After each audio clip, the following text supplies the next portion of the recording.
প্ৰথমতে আমি আপোনালোকে সকলো নিউজ চেনেলক ধন্যবাদ জ্ঞাপন কৰিছোঁ। আপোনালোকে ইয়াত উপস্থিত হৈ আমাৰ প্ৰেছ কনফাৰেন্সখনত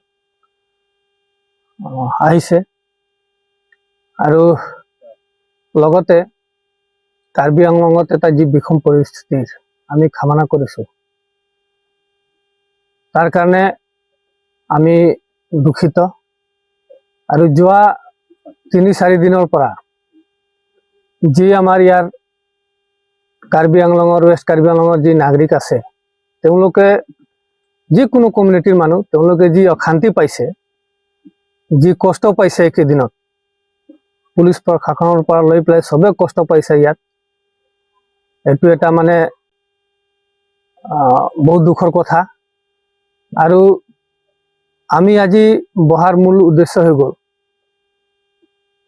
নিউজ চেনেল, কিছুমান নিউজ চেনেলত আমি দেখিছোঁ আজি যিটো ইয়াত প্ৰকৃততে যিটো ঘটনা ঘটি গ'ল,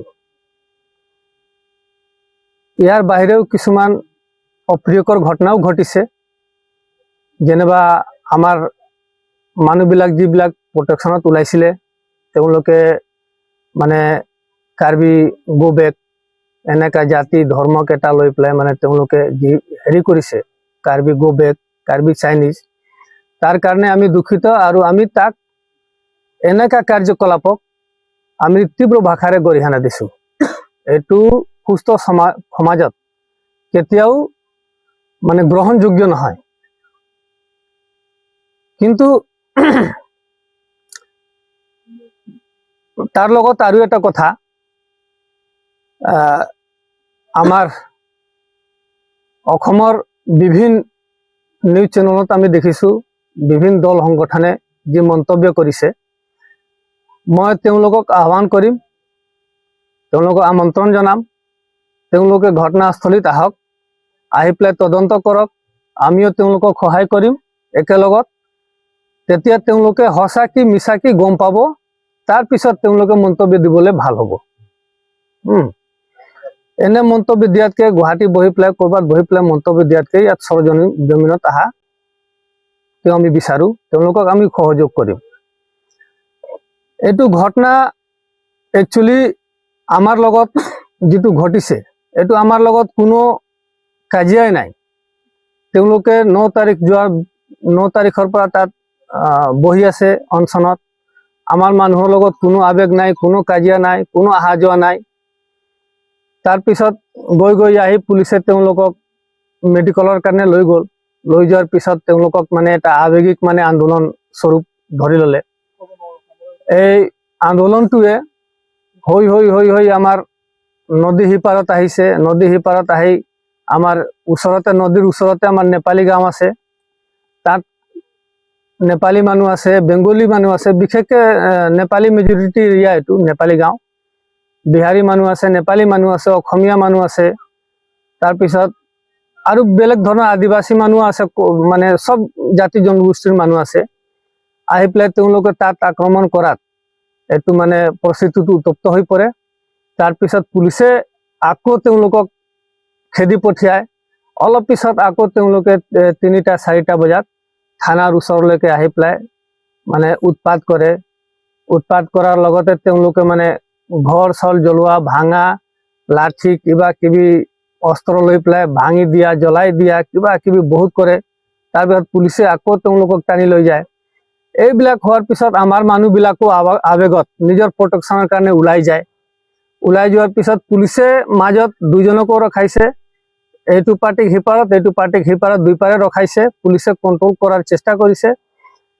আমিও যিমান দল সংগঠন আছো সবে মিলি পেলাই আমি এইটো মিনিমাইজ কৰাৰ চেষ্টা কৰিছোঁ। আমি এইটো ঝামেলাটো মানে আগ নাবাঢ়ক, তাৰ কাৰণে আমি সবে মিলি চেষ্টা কৰিছোঁ, পুলিচৰ লগত সহায় কৰিছোঁ।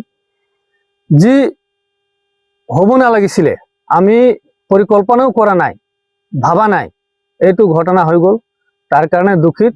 আৰু যিবিলাকে কাৰ্বি গো বেক, কিবা গো বেক, চাইনিজ বুলি কৈছে, তাৰ কাৰণে আমি দুখিত। আৰু এইটো হ'ব নালাগিছিলে।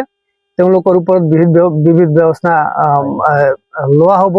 পুলিচে নজৰ ৰাখিছে, যোনে দৃষ্টিকাৰী আছে তেওঁলোকৰ ওপৰত বিবিধ ব্যৱস্থা লোৱা হ'ব, পুলিচে নজৰ ৰাখিছে, আমি জৰুৰত দৰকাৰ হ'লে আমি তেওঁলোকক সহায় কৰিম। তে মোৰ ক'ব লগা ইমানে যে ঘটনাৰ সূত্ৰপাতটো ক'ৰ পৰা হ'ল, এইটো গৈ গৈহে এইটো পৰ্যায়লৈকে পালে। এতিয়া মানুহে মানে নিজৰ মানে এটা আৱেগক কোনোবা মাৰিবলৈ ওলাই আহিছে, কোনোবা নিজক বচাবলৈ ওলাই আহিছে। তে অদূৰ ভৱিষ্যত তেনেকা নহয়। আমি দল সংগঠনে বহি পেলাই, আমি চৰকাৰৰ লগত বহি পেলাই এইটো ভালকে আলোচনা কৰি অদূৰ ভৱিষ্যত নহয়, ইয়াত বহুত মানুহৰ দোকান জ্বলিলে, ঘৰ জ্বলিলে। আমাৰ এটা দিব্যাং ভাই তাত সুৰজ, তেখেত মানে ঘৰৰ ভিতৰত জ্বলি গ'ল। আমাৰ কাৰ্বি ভাই এটা, সিও পুলিচৰ গুলিত মানে মৰিবলগীয়া হৈ গ'ল। এইটো কি আমি সুস্থ সমাজৰ কাৰণে এইটো সংকেতটো ভাল সংকেত নহয়। আমি গোটেই ঘটনাক মানে গৰিহণা দিছো, আৰু যাৰ নেতৃত্বত এইবিলাক হৈছে আমি তেওঁলোকেও ক'ব বিচাৰিম, কমচে কম সেইটো পৰ্যায়লৈকে গৈ পেলাই আপোনালোকে আন্দোলন ধৰ্ণা প্ৰদৰ্শন নকৰিব, যাতে দুই ফালৰ দুই সমাজক মানে ক্ষতি হয়। বিগত আজি ৩-৪ দিনৰ পৰা কাৰ্বি আংলঙত যি এটা পৰিৱেশ বেয়াৰ ফালে ঢাল খাইছিল, আজি প্ৰায় অলপ শান্তিৰ পথত ঘূৰি আহিছে। এই শান্তিৰ পথত যেতিয়া ঘূৰি অহাৰ পিছত আপোনালোকে দেখা পাইছে কিছুমান সামাজিক মাধ্যমত কিছুমান বিশিষ্ট মানুহে কিছুমান পোষ্ট কৰিছে। আমি বহুত দুখিত, কাৰণ সেই পোষ্ট যোন কৰিছে তেওঁলোকক আপোনালোকৰ মাধ্যমে মই জনাব বিচাৰো, আপোনালোকে আহক, ফিল্ডত আহক, কাৰ্বি আংলঙত আহক, পৰিৱেশটো চাওক, কি পৰিৱেশ হৈ আছে, কি ইয়াত বঙালী আৰু বিহাৰী আৰু কাৰ্বিৰ মাজত কি সংঘাত হৈ আছে, না বেলেগ পৰ্যায়ক্ৰমে ইয়াত সংঘাত হৈ আছে, আপোনালোকে তদন্ত কৰক। সেই পোষ্টত কি হ'ব, আমাৰ অসমত এটা বিভ্ৰান্তি সৃষ্টি হৈ আছে। কাৰণ কিছুমান মানুহ ইয়াত ভাবি আছে বঙালী বিহাৰী কাৰ্বি জাতিক মানে গালি পাৰি আছে, এনেকা বুলি এটা মেছেজ গৈ আছে, বাৰ্তা গৈ আছে। গতিকে আপোনালোকক মই অনুৰোধ, আপোনাৰ মাধ্যমে সেইটোৱে মই অনুৰোধ কৰিব বিচাৰো, আপোনালোকে সেইকেইটা পোষ্ট নকৰি আপোনালোকে অৰিজিনেল ফেক্টটো জানক। কাৰণ ইয়াত এটা সংঘাত হৈছে, সেই সংঘাতত আমাৰ বেংগলী আৰু বিহাৰী, নেপালী, অসমীয়া বহুতৰ দোকান জ্বলিছে। কিছুমান বৰা, ছেত্ৰী, দাস, চৌহান সকলোৰে দোকান জ্বলিছে। আপোনালোকে PGRতো জ্বলিছে, PGRৰ বাহিৰতো জ্বলিছে। কাৰণ সেইকেইটা যোনে জ্বলাইছে সেইকেইটা দুষ্কৃতিকাৰী, ইহঁলোকৰ কোনো জাত নাই। যদি ইহঁলোকে ভাবিলেহেঁতেন সেইটো বৰাৰ ঘৰ নজ্বলালেহেঁতেন, সেইটো বঙালীৰ ঘৰ জ্বলালেহেঁতেন, সেইটো গোৰ্খাৰ ঘৰ নজ্বলালেহেঁতেন। কাৰণ একেলগে সকলোৰ ঘৰ জ্বলিছে, একে লাইনত যিমান আছিল সকলোৰ ঘৰ জ্বলিছে। আমাৰ এটা বেংগলী ভাই ঘৰতে জ্বলি মৰি গ'ল, আজি আমাৰ মাজত নাই। আমি দুখিত, সেইটোলৈ আমি প্ৰতিবাদত যোৱা নাই। আমি আইনৰ ওপৰত ভৰসা কৰিছো। খুদ আপোনালোকে দেখিছে ইয়াত DGP মহোদয় ইয়াত উপস্থিত আছে, তেখেতে আমাক আশা দিছে যে আমি শান্তি পৰিৱেশ আনিম। এডিশ্যনেল চিফ ছেক্ৰেটাৰী অসমৰ তেখেতে উপস্থিত আছে, IGP DGP সকলো ইয়াত উপস্থিত আছে ইয়াত শান্তি বজাই ৰাখিবৰ কাৰণে, আৰু শান্তি কিছু আহিছে।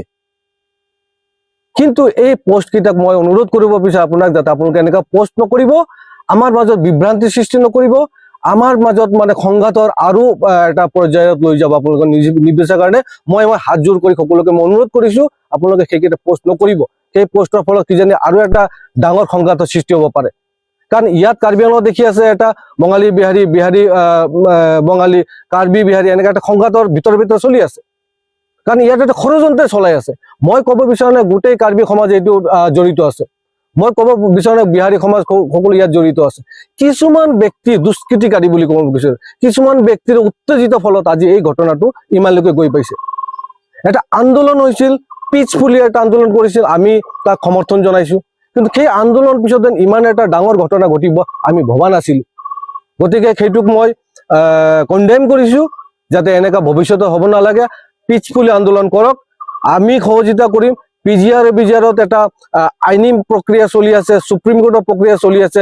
সুপ্ৰিম কোৰ্টে যদি কয় এপ্লিকেশ্যন কৰিব লাগে আমি একচেপ্ট কৰিম। হাইকোৰ্টত এটা PLK চলি আছে, ইয়াতে আলোচনা চলি আছে। যদি হাইকোৰ্টে বিচাৰ কৰিব, ইয়াতে অসমত এটা আইন আছে, এটা ল আছে, সেই লত আহি যদি কয় ইয়াত এপ্লিকেশ্যন কৰিব আমি একচেপ্ট কৰিম। কিন্তু এই আন্দোলনৰ মাজেৰে ঘৰ জ্বলাই দিয়া, মানুহ মাৰি দিয়া, এইটো হলে কিন্তু এটা অশান্তি পৰিৱেশ সৃষ্টি হ'ব। আমাৰো ক্ষতি হ'ব, সকলোৰে ক্ষতি হ'ব। কাৰ্বি আংলঙৰ এটা পৰিৱেশ, যোন সেউজীয়া পৰিৱেশ, এই পৰিৱেশটো নাইকিয়া হৈ যাব। আমাৰ কাৰ্বি আংলঙত বাহিৰৰ পৰা এতিয়া আপোনাৰ দেখিছে ডিচেম্বৰ মাহ, পিকনিকৰ মাহ, 1 জানুৱাৰী এটা নতুন বছৰ আহি আছে। বাহিৰৰ পৰা আমাৰ ফৰেনাৰ্ছ পৰা আহে আমাৰ কুকা পানীমূৰত। আজি এনেকা যদি পৰিস্থিতি হয়, আমাৰ কাৰ্বি আংলং, সেউজীয়া কাৰ্বি আংলংটো যাতে অশান্তি নহয়, সেইটোৱে মই আপোনালোকৰ মাধ্যমে মই সকলো অসমবাসীক, সকলো কাৰ্বি আংলংবাসীক মই অনুৰোধ জনাইছো। নমস্কাৰ। নমস্কাৰ সাংবাদিক বন্ধুসকললৈ। মই ভাৰতীয় গোৰ্খা পৰিসংঘৰ ৰাষ্ট্ৰীয় উপসভাপতি। কিছু কথা আমাৰ বিগত ঘটনা বিষয়লৈ আমাৰ উপৰোক্ত বক্তাসকলে স্পষ্টকৈ কৈছে, কথাটো মই দীঘলীয়াকৈ নকওঁ। আনফৰ্চুনেটলি আমাৰ যিটো ঘটনা ঘটিল, তাৰ কাৰণে আমি কাৰ্বি আংলংবাসী দুখিত। আগন্তুক দিনত আগলৈ যাতে এই পৰিৱেশ নহয়, আমি ভাই বন্ধু যি হিচাপে বহি আছো, তেনেকুৱা বসবাস কৰিব পাব লাগিব, বহি থাকিব লাগিব। সকলো সমাজ, সুস্থ সমাজ গঢ়িব লাগিব, যাতে আগন্তুক দিনত আমি এটা ভাল বন্ধুত্বৰে ভাইচাৰা হিচাপে আমি থাকিব লাগিব। আমি এতিয়া আহ্বান কৰোঁ। গতিকে এটা আনফৰ্চুনেট বুলি ক'ব লাগিব। অসম চৰকাৰৰ মাননীয় মুখ্যমন্ত্ৰী আৰু কাৰ্বি আংলঙৰ ডাইনিক আমাৰ CM চাহাবে ঘটনাটো গুৰুত্ব সহকাৰে লৈছে। নিশ্চয় তেওঁলোকে আলোচনা মাধ্যমেৰে বা তেওঁলোকে এইটো সমাধান কৰিব। গতিকে আগন্তুক দিনত আমি সকলো মিলা প্ৰীতিৰে থাকিবলৈ মই আহ্বান কৰিছোঁ। ধন্যবাদ।